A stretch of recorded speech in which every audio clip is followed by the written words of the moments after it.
안녕하십니까. 구약 성경 산책 모세오경 시간입니다. 오늘은 첫 번째로 창세기에 대해서 함께 살펴보도록 하겠습니다.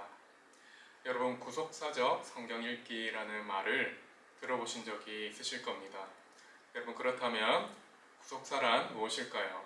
우리는 그것을 알기 위해서 계시 역사라는 말을 한번 다룰 필요가 있습니다. 성경이 바로 계시 역사입니다. 계시된 말씀이라는 것이죠. 그래서 계시에는 하나님의 말씀이라는 의미가 내포되어 있습니다.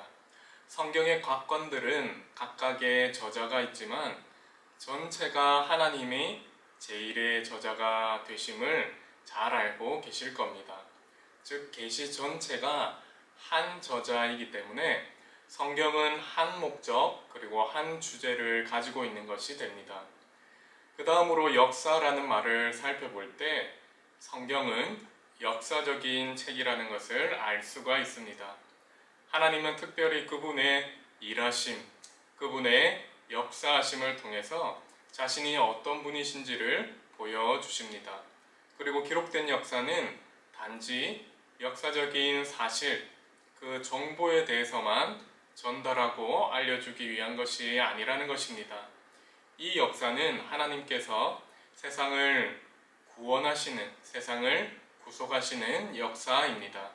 따라서 이 역사를 통해서 하나님은 자신이 누구이신지를 말씀하실 뿐만 아니라 자신의 목적까지도 보여주고 계신다라는 것입니다.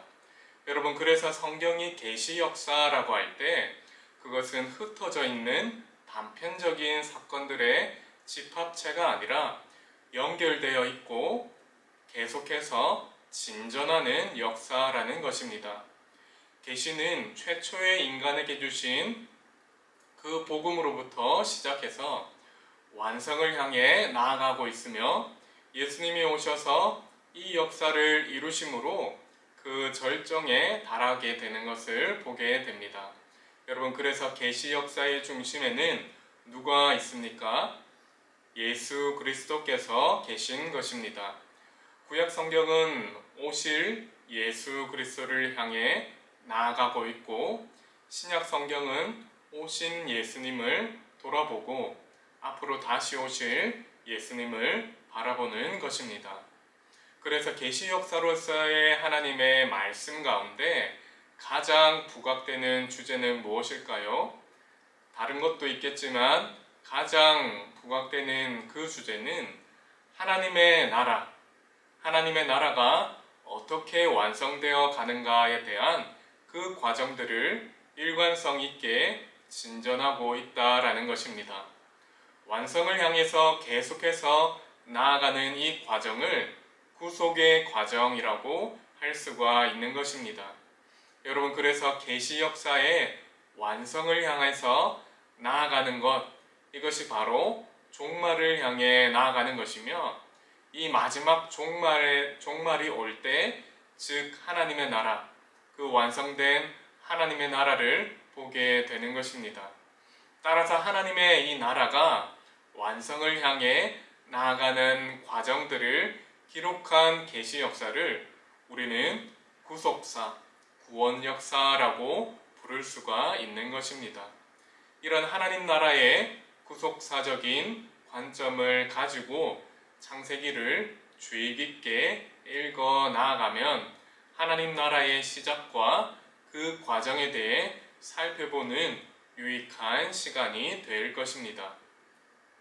앞서 우리가 지난 상반기 강의에서도 함께 살펴보았지만 우리가 성경을 바르게 읽으려면, 특별히 우리가 구약 성경을 바르게 읽으려면 어떤 점들을 유의해야 할까요? 첫째로는 우리 자신과 교회에게 주시는 하나님의 말씀으로 읽어야 합니다.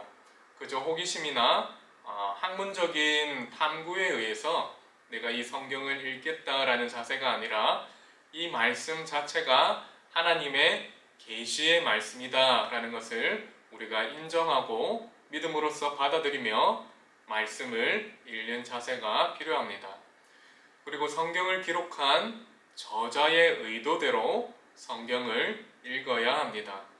특별히 구약 성경 이제 창세기를 통해서는 하나님 나라의 시작에 대해서, 그리고 하나님 나라의 그 운영과 과정 가운데 있는 하나님의 구속 역사와 언약에 대해서 그 중심을 두고 살펴보는 것이 필요합니다.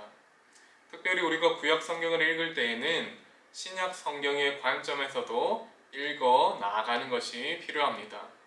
이 구약 성경의 본문이 신약 성경에서, 그리고 예수님으로 인해 그리스도와 그분의 교회 안에서 어떤 의미를 가지고 있는지, 그리고 구약의 의미와 예언들이 어떻게 신약에서 성취되었는지를 함께 병행해서 살펴본다면 매우 큰 도움이 될 것입니다. 그리고 나아가 구약 본문이 가지고 있는 특별한 점들이 있습니다. 독특한 문화라든가 사회, 역사, 그리고 문학적인 그런 기교와 특징들을 고려해서 읽는 것이 필요합니다. 그래서 원독자에게 특징적으로 적용되었던 그 의미들을 살펴봄을 통해서 1차 독자에게 주신 의미를 먼저 파악한 후에 우리에게 그 의미를 보다 더 구체적으로 적용할 수가 있게 됩니다.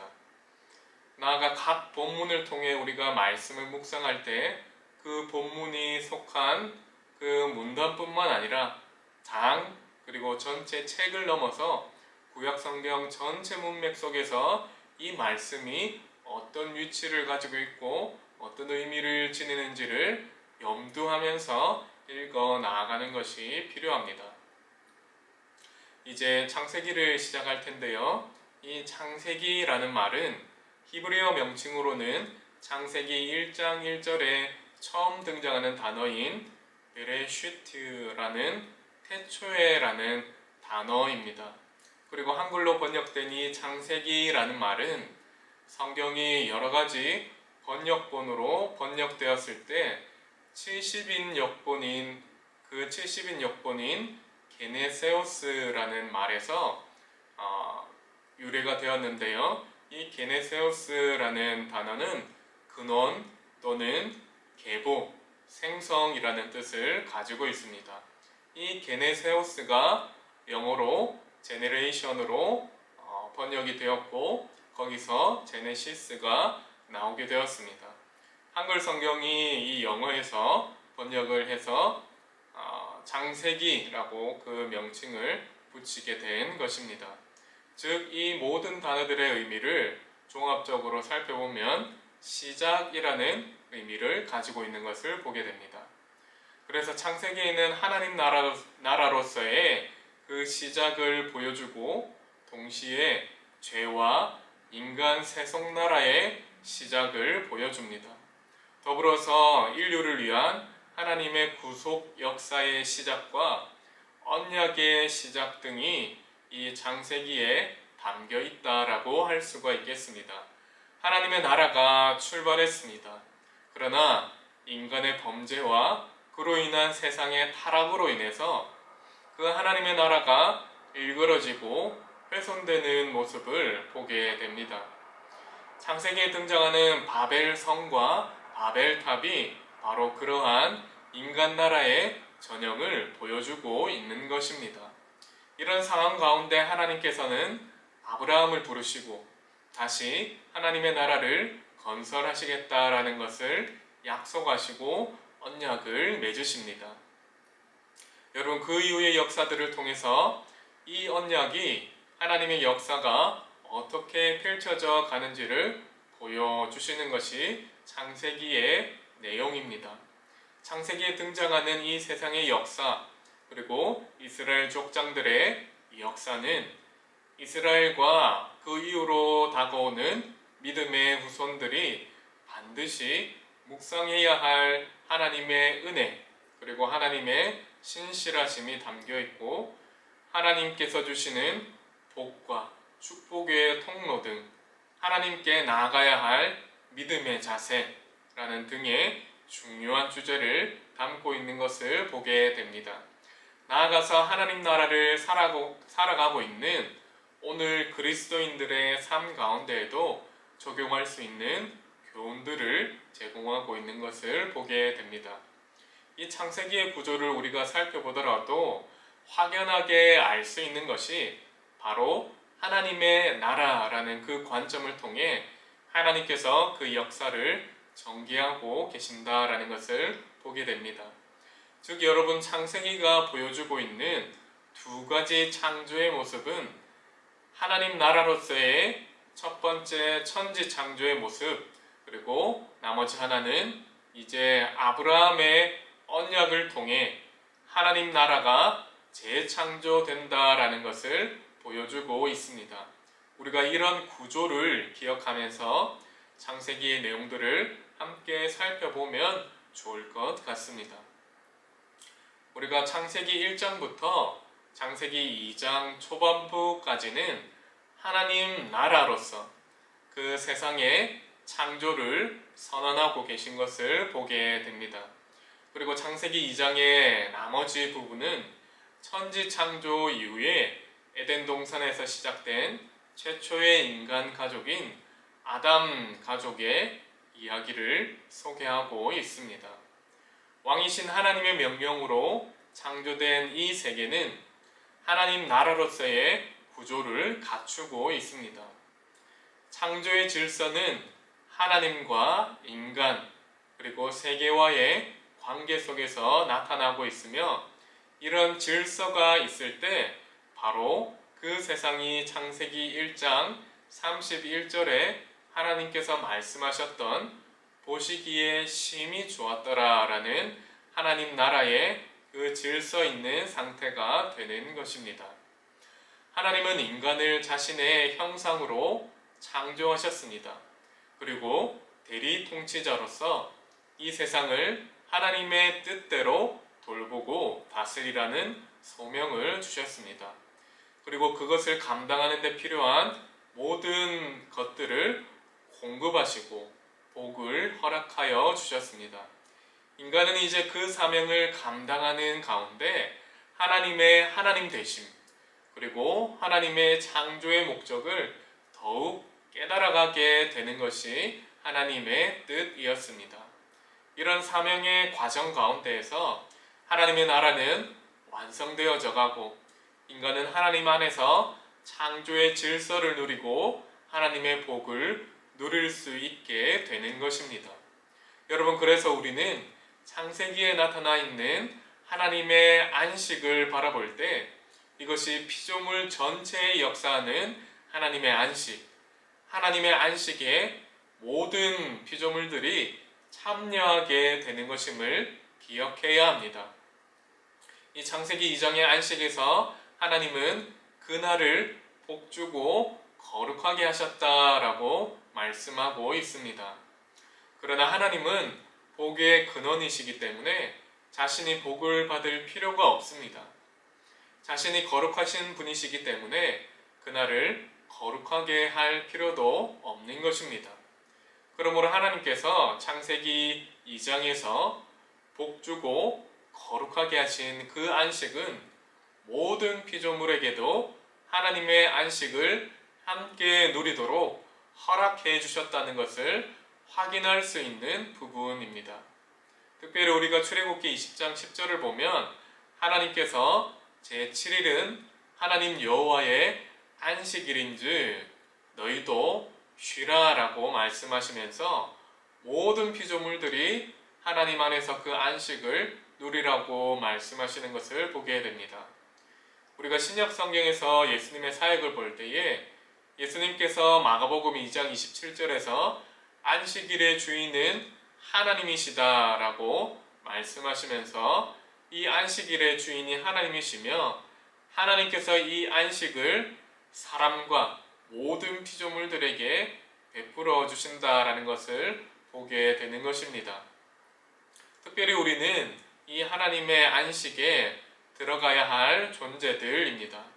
히브리서 4장 1절에서 6절을 살펴보면 우리가 들어가야 할 안식이 있는데 그 안식은 즉 영원한 안식이며 우리가 완성된 하나님의 나라에 거하는 것이라고 말씀해 주고 있는 것입니다. 그래서 하나님의 안식에는 사람과 모든 자연 만물도 참여하게 됩니다. 하나님께서 그날을 거룩하게 하셔서 창조된 피조물들이 참여하게 하시는 것입니다. 그날을 복 주셔서 참여하는 모든 피조물들이 복을 누리게 하셨고, 참여하는 모든 피조물들이 하나님의 은혜 가운데 거하게 하시는 것입니다. 특별히 하나님의 형상으로 만드신 사람에게 이 복들을 허락하여 주셔서 이 창조 때에 하나님께서 이루신 안식의 모습이 우리가 나아가 다가오게 될 완성된 하나님의 나라의 그 모습에 경험하게 될 것을 보여주고 계신 것입니다. 여러분, 그리고 창세기 2장은 하나님 나라의 건설에 있어서 핵심적인 것이 무엇인가를 보여주고 있습니다. 하나님께서는 인간에게 하나님 나라의 대리 통치자라는 사명을 맡겨주셨습니다. 특별히 하나님에 대한 이 인간의 자발적인 순종과 자발적인 사랑을 요구하신다라는 것을 볼 수가 있는 것입니다. 그런데 우리가 아담의 원죄를 통해서 살펴보는 것처럼 이 선하게 알게 하는 나무, 이 선하게 알게 하는 나무는 인간이 세상을 다스리는 일 또한 자신의 뜻과 자신의 주관대로, 즉 창조 세계에서 좋고 나쁨을 판단하는 일에 있어서 스스로 결정하고 스스로 행동하는 것이 아니라 대리 통치자이므로 완전하신 왕이자 통치자이신 하나님, 창조주이신 하나님과 상의해야 한다라는 것을 상징하고 있는 것입니다. 여러분, 그런데 우리가 여기서 아담과 하와가 선악과를 따먹은 이후에 선악을 구분하게 되었다라고 생각하게 되는 경우가 있는데, 이 선악과를 따먹기 이전부터 이들이 선악을 분별하는 능력이 있었다라고 봐야 할 것입니다. 왜냐하면 하나님의 명령대로 순종하는 것이 선이고 불순종하는 것이 악이라는 인식이 있었기 때문에 하나님께서 주신 선악과를 따먹지 말라라는 그 명령, 그리고 사단의 그 유혹 앞에서 이들이 잘못된 선택을 했지만 갈등할 수 있는 그 요소가 있었다라는 것입니다. 여러분, 그래서 창세기에 나타나는 이 원죄, 이것을 통해 알 수 있는 사실은 아담과 하와가 선악을 알게 하는 나무의 열매를 따먹음을 통해서 하나님께 불순종했다라는 것입니다. 여러분, 불순종이라고 함은 단순하게 먹지 말라고 하는 것을 먹었다라는 그 의미로서 끝나는 것일까요? 선악을 안다라는 말에서 이 안다라는 단어는 지식으로서의 안다라는 의미뿐만 아니라 경험으로서의 그 행함을 통해 안다라는 뜻을 가지고 있습니다. 그래서 선악을 안다라는 것은 그에 대한 지식을 가지고 실제로 행동할 수 있는 것을 의미합니다. 이것은 선악에 대한 지식을 갖고 그 선악에 대해서 판단하고 다스리고 통치하는 통치권을 행사한다라는 것을 의미하는데요. 그래서 선과 악에 대한 이 판단, 통치권을 이들이 아담과 하와가 그것을 알게 되었다, 그것을 행하게 되었다라는 것은 이 선악과 그 기준에 대해서 판단하시고 통치하시는 그 능력을 행사하시는 유일하신 하나님에 대한 그 영역에 대한 침범을 의미하는 것입니다. 인간은 하나님의 대리 통치자로 세움받았습니다. 그래서 아담과 하와가 이 선악을 알게 하는 나무의 열매를 불순종하면서까지 먹었다라는 사실은 모든 선과 악에 대한 규정을 세우고 재판하고 통치하시는 분이 하나님이신데 그 하나님의 권한을 빼앗은 행위라는 의미가 되는 것입니다. 즉 마귀의 유혹은 너희가 하나님의 자리에 앉아라 라는 유혹이라는 것입니다. 너희가 하나님의 자리에 대신 앉아서 그것을 시행해라. 너희가 너희 자신이 선과 악에 대한 기준을 세우고 너희 자신이 그 세운 기준에 따라서 행동하고 그 기준에 따라서 판단하라 라는 것이 바로 사단의 유혹이었던 것입니다. 여러분, 이로 인해서 창세기 3장부터 11장까지는 어떤 내용이 나오게 됩니까? 인간의 범죄와 그로 인한 세상의 타락된 역사가 어김없이 드러나는 것을 보여줍니다. 여러분, 그러나 놀라운 것은 무엇일까요? 그럼에도 불구하고 하나님께서 인생을 향한 사랑을 계속해서 보여주고 계신다라는 것이죠. 그렇게 선악을 알게 하는 이 나무의 열매를 먹은 것은 참된 왕이신 하나님, 참된 통치자이신 하나님을 거부하고 거절한 사건이나 마찬가지라는 것입니다. 그래서 아담과 하와가 이 선악과를 따먹은 불순종을 통해 죄가 들어오게 된 것입니다. 여러분, 우리가 죄라는 단어를 신약 용어를 통해서 살펴볼 때에도 그것이 화살이 관역을 빗나간 것이라는 의미를 가지고 있는 것을 보게 됩니다. 즉, 죄라는 것은 선악에 있어서 사람이 스스로 구분하고 자기 마음대로 인생과 세상을 다스리려고 하는 특징이 있다라는 것을 보게 됩니다. 이것이 창세기 2장이 말한 창조 질서에 나타난 하나님 나라의 근본적인 관계를 훼손시킨 죄의 모습입니다. 이렇게 인간이 범한 죄로 말미암아 하나님과의 관계에서 파괴가 나타났고, 이 하나님과의 관계의 파괴는 단순히 하나님과 인간 사이로 그치지 않고 인간과 인간 사이에서의 관계를 파괴시키고, 나아가서 인간과 세상과의 관계를 파괴시키는 것을 보게 됩니다. 그것을 보여주는 것이 창세기 3장부터 11장에 나타난 역사입니다. 하나님과 즐겁게 교제하고 즐겁게 하나님의 은혜와 복을 누리던 사람이 하나님을 두려워하게 되었습니다. 그리고 사람이 서로를 신뢰하지 못하게 되어 옷을 입게 되었고, 창조 세계에도 죄로 인한 저주 아래에 놓이게 되었습니다. 그래서 이때부터 인간과 세상은 하나님이 의도하신 생명의 길이 아니라 죄의 결과로 인한 고통과 죽음의 길로 나아가게 된 것입니다. 여러분, 그래서 창세기 3장에서 11장에 이르는 이야기들은 인간이 저지르는 죄 그리고 반역의 모습이 시간이 흐르면 흐를수록 더 강해지고 더 악해지고 있다라는 것을 보여줍니다. 아담의 불순종으로부터 시작된 죄가 가인의 살인과 람에게의 폭력을 넘어 세상에 걷잡을 수 없는 탐욕과 부패로 이어지게 되는 것입니다. 그 상태가 가장 극심해졌음을 보여주는 것이 창세기 6장의 노아의 홍수 사건입니다.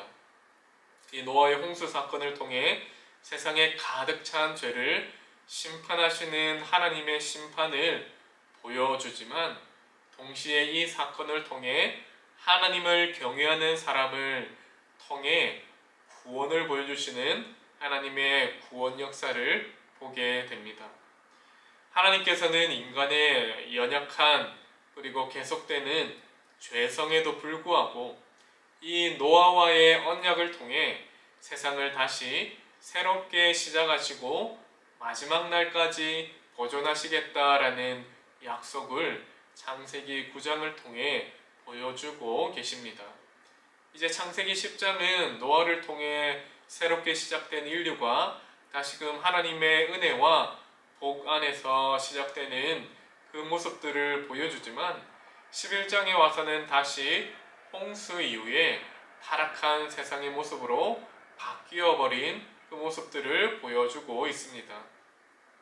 그 절정이 무엇입니까? 바로 바벨성과 바벨탑입니다. 이 모습을 통해 하나님과의 관계없이 살겠다라고 하는 인간들의 모습을 보여줍니다. 하나님과의 관계없이 인간 중심으로서 인간 왕국을 이루며 인간의 뜻을 따라 살아가겠다라고 하는 것이 그 중심에 있는 내용이었던 것입니다. 그래서 하나님은 언어를 혼잡하게 하시고 다시 인간 나라를 온 세상에 흩어지게 하셔서 하나님께서 이 인류로 하여금 하나님이 주신 그 창조의 사명, 대리 통치자로서의 사명을 강제적으로라도 감당하게 하시는 것을 보게 됩니다. 우리가 결론적으로 이 창세기의 모습을 살펴보면 하나님 나라의 시작이 이루어졌지만 죄로 인한 훼손과 타락이 시작되었고, 특별히 창세기 3장부터 11장까지는 이 죄로 인한 하나님의 그 창조의 목적과 질서가 파괴되고 세상이 계속해서 무질서 속에 빠지게 되었던 것을 보여주고 있습니다. 여러분, 이런 세상에 대한 하나님의 대책은 무엇입니까? 죄에 대해서는 분명한 심판이 있겠지만 궁극적인 심판이 이르기 전까지는 인내와 사랑을 통해서 하나님께서 이 세상을 보존하시는 것이 하나님의 뜻이었습니다. 인간의 실패에도 불구하고 하나님은 실패하지 않으시는 분이시기 때문에 하나님은 당신의 나라를 계속해서 이루어 가시는 것을 보게 됩니다. 하나님은 타락한 인간과 세상을 구원하실 것을 계획하시고 특별히 그 역사를 펼쳐가시는데, 아브라함으로부터 시작되는 이 역사는 하나님 나라의 재건과 그 과정을 통해 끝없는 죄의 도전 속에서도 사랑과 긍휼로 그 재창조의 사역을 해나가시는 하나님 나라의 모습을 보여주고 있다라는 것입니다. 우리가 오늘은 창세기 1장부터 11장까지의 내용을 살펴보았습니다. 이제 다음 시간에는 나머지 부분들을 살펴보면서 창세기를 통해 이루어가는 하나님 나라의 모습들을 계속해서 살펴보도록 하겠습니다. 오늘 1강 강의를 여기서 마치도록 하겠습니다. 감사합니다.